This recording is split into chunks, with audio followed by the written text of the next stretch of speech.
You'll be moving to our branch office starting tomorrow. Is this a demotion? No, the branch just needs more hands. Having a transfer so quickly is odd. Just yesterday, did someone in a position of authority say anything?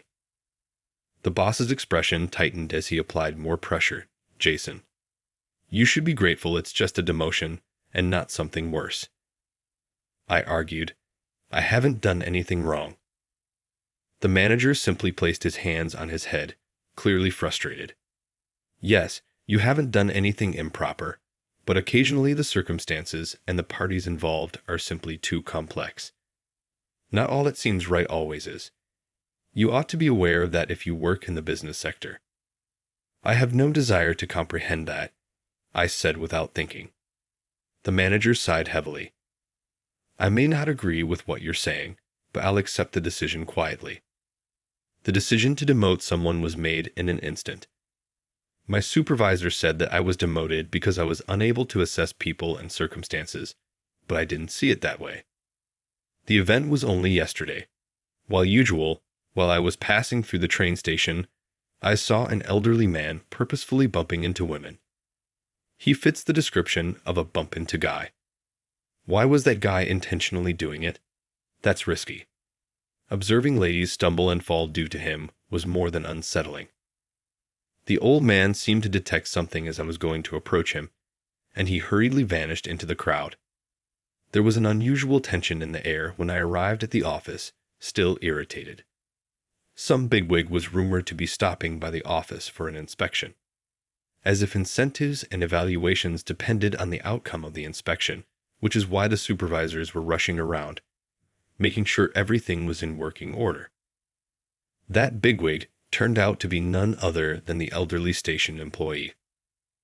That's the man that was stirring up trouble, right? It can't be true, I reasoned. Upon seeing that haughty CEO, I was reminded of my irritation from earlier in the morning, and without even thinking, I approached him. Excuse me, I have a question. He said, what is it? Back. Why did you keep bumping into women at the station this morning? The executive's expression clearly stiffened. This morning, I saw you. It was deliberate for you to walk into them. A few even lost their balance. Did you know? What did you intend to accomplish? Were you annoyed by them, or did you want to touch them? Attacking defenseless women is bad in any case. How do you feel about that?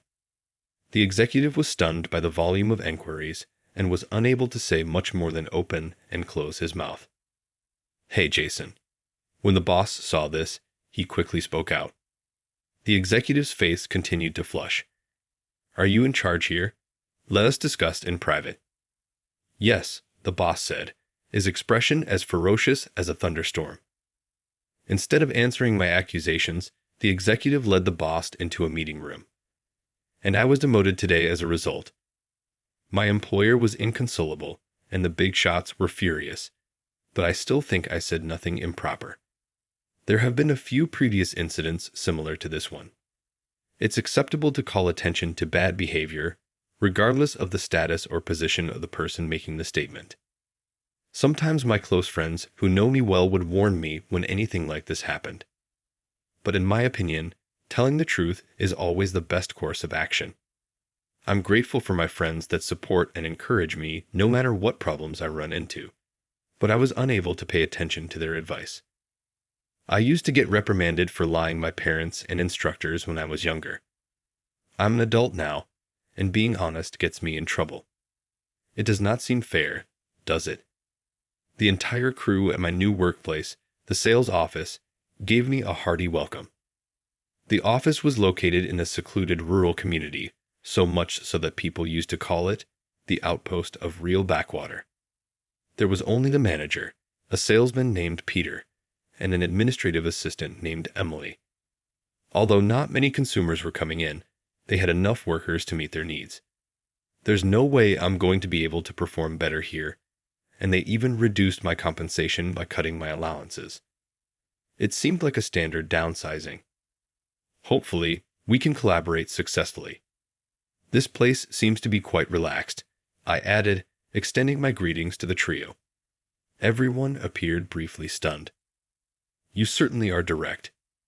Jason, let's stay occupied together. That sounds good. Well, yes, indeed. In that vein, let's all try our hardest. Peter may have had the playboy appearance, but the manager came across as a cheerful old man. Jason, I'll usher you to your desk. With a cane in her left hand, Emily got to her feet after exchanging greetings. Wait, why the cane? I inquired. Emily gave me a tapping motion with her right leg. A few years ago, I was in a serious accident. Since then, I've needed this. She moved across the office with grace, guiding herself with her cane. It's your desk, please. That's where the bathrooms are. It was fascinating to watch her move between bookcases and desks with such ease. She appeared to get self-conscious as I kept staring, attempting to cover up her cane. Please avoid staring. I am aware of my oddities. No, you weren't strange to me. I was simply amazed at how skillfully you use the cane. It's quite cool. Cool. I'm not too graceful, so I doubt I could walk with it. It seems like you practiced a lot. To be honest, I respect you. It's good to hear, even if you're just being courteous. With all sincerity, thank you. Emily had a smile that could light up a flower in full bloom. A few weeks later, Peter started teaching me the ropes. It was evident from watching him work that he was no wimp. He appeared to be pretty capable, in fact, so I'm not sure why he was assigned here in the first place. With a tug at his light brown hair, Peter admitted, I don't really get along with high-ups. His ears, which have several piercings, are visible behind his hair, which is a little long at the nape. Well, as long as one isn't disheveled, appearance shouldn't really matter.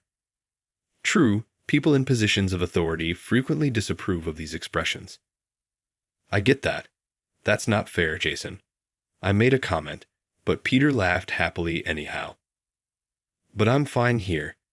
It's enjoyable working with them, and everyone is pleasant. The people here, in my opinion, are definitely more grounded than those at the main office. They may be a little unambitious, though. True. After being transferred here a few weeks ago, I've been thinking about something. It concerns this man, Peter, and a woman, Emily. Despite their claims to be only coworkers, it's obvious they have diverse perspectives on one another. It's evident from simply observing. Even the manager has probably noticed. They just need to let each other know whether they have feelings for one another. What's causing them to hesitate, I wonder? I asked Peter how he felt about Emily, and he gave me an uncomfortable look and knitted his brows. She is usually a huge assistance. She is a decent person and sincere. How about on a romantic level? Are you fond of her? I'd like to approach her, but I'm not sure how. Somehow I feel bad. Why does that happen? It's beyond me. What is the source of your guilt? Due to her leg problem. Being able to walk normally makes me feel horrible. For some reason, Emily appears to be feeling a little uncomfortable too, but I completely missed what Peter was saying. I enjoy this branch in spite of all that.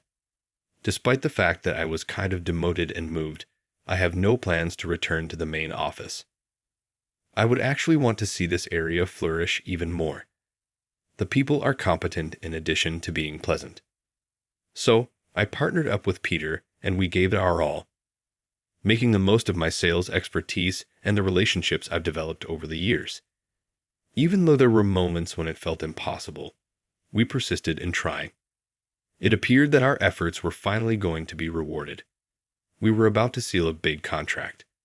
The prospective client's vice president and CEO were in town for a meeting at our office. Although Emily and the manager were observing covertly from a distance and were a little anxious, everything were going well thus far. For now, let's call it a day. How about dinner, given our prospective long-term relationship? As the discussion drew to an end, the client presented this proposition, and Peter and I looked at each other. It sounds fantastic. I'm aware of an excellent diner. looking forward to it. Peter and I had previously had dinner at this restaurant. Everything about the meal, the atmosphere, and the hostess' demeanor was excellent. Upon expressing my liking for this diner, Peter answered, "If you say so, the diner is guaranteed by now." He reads my character rather well. As a group of 4, we left the workplace and went to the diner. The vice president and CEO appeared to be in good spirits after having few drinks, and the talks went just as easily as they had throughout the meeting. I believe we've handled everything flawlessly thus far. We have a good chance of closing this agreement. Now all we have to do is end the evening without any problems. That is when it took place. But isn't there an issue with your secretary? Everything had been going well until that one comment, which stopped both Peter and myself cold. Still, the CEO continued in the same cordial manner. "She may be cute in certain ways right now, but that's only because she's young. Women grow old rapidly and become ordinary old ladies. Not only is it unattractive, but one-leg infirmity must be a burden. You would think they would hire another female employee to add some color to the office if she was the only one." The vice president gave a nod of approval. "Yeah, I was taken aback when she walked in with that cane. When I heard them laugh mockingly, I really lost all patience." Peter got up before me, as if he knew I was about to. "You sure had a lot to say, thinking we'd just sit and listen, haven't you?" His voice resounded throughout the room, deep and full of cold rage. It's amazing to think that Peter, who always has such a silly smile, is the source of such intensity. The vice president and the CEO are both gaping in disbelief. "You're implying that our secretary is ineffective. You must be joking with me. She's far more admirable than idiots like you who denigrate other people because they look down on women or are somewhat different. She never says cruel things to others without being aware of their challenges. You old fools, you are a shame." It's probably not how he usually speaks up. He appeared to be out of breath after reading it all at once.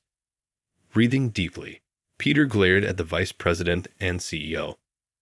Naturally, I did not stop him. "What has become of you?" It's unkind to the coworker. It was so funny to watch Peter change all of a sudden, and the vice president stutter in shock, that I nearly started laughing. You don't have the right to treat someone from a different company poorly just because it's a social gathering. You guys are the ones who are disrespectful here, if anything. What did you say? Peter was not the only one who joined in, challenging them both and turning them both red with rage. Why are these guys acting this way? I'm done. Come on, let's go. Yes, sir.